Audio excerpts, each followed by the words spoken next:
The Jaguar I-Pace feels like a revolution. For years, Tesla has been the only choice if you want a long-range, premium electric car, but no longer. Because Jaguar, a company once known for being rather stuck in the past, has stepped right up to the challenge with this, the new I-Pace. Just look at it, all edgy and spectacular and about as modern as it gets.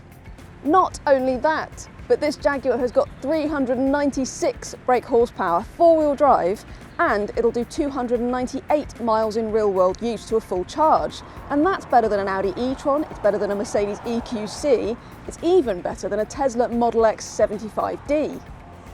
Plugging the I-Pace in is really easy too. The flap's placed right at the front of the car, so it's easy for cable access. You just push it to open it and plug it in. The I-Pace's standard Type 2 cable and CCS port will allow you to use the vast majority of existing public chargers, fast and slow. And if you can find a rapid charge, it'll give you an 80% charge or around 240 miles of range in around 80 odd minutes. The I-Pace is capable of charging up twice as fast as that if you plug it into a super fast 100 kilowatt charger, but currently the only 100 kilowatt chargers in the UK are supplied by and exclusively for Tesla drivers.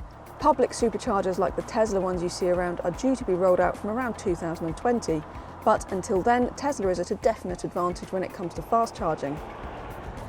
And do you know what? It is worth living with slower charging for a year or so because this thing is spectacular to drive.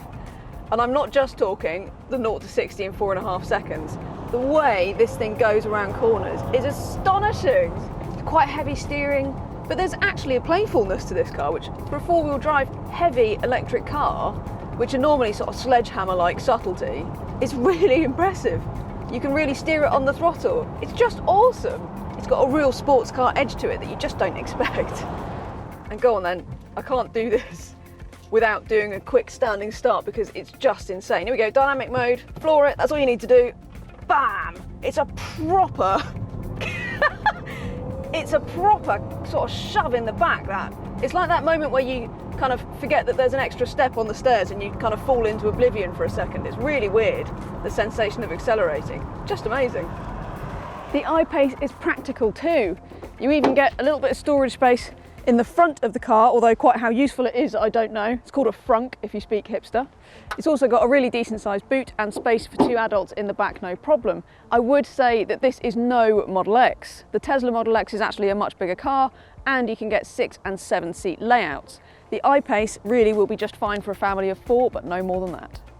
Even the dash feels like a big step forward for Jaguar in the I-Pace with a great sense of solidity, tactile materials, fancy touch-sensitive buttons and advanced tech including the standard 10-inch touchscreen. It's even got software that learns your preferences for climate control and seat position. The Jaguar I-Pace doesn't just feel like a revolution, it is a revolution. It's the first of a whole new breed of electric car. And if you can get past the soon-to-be rectified lack of public superchargers, it really does reset the benchmark for electric executives. Not just in terms of the range, but also in terms of the way they drive, and, let's face it, in terms of sheer desirability. For more electric car advice and reviews, go to DrivingElectric.com.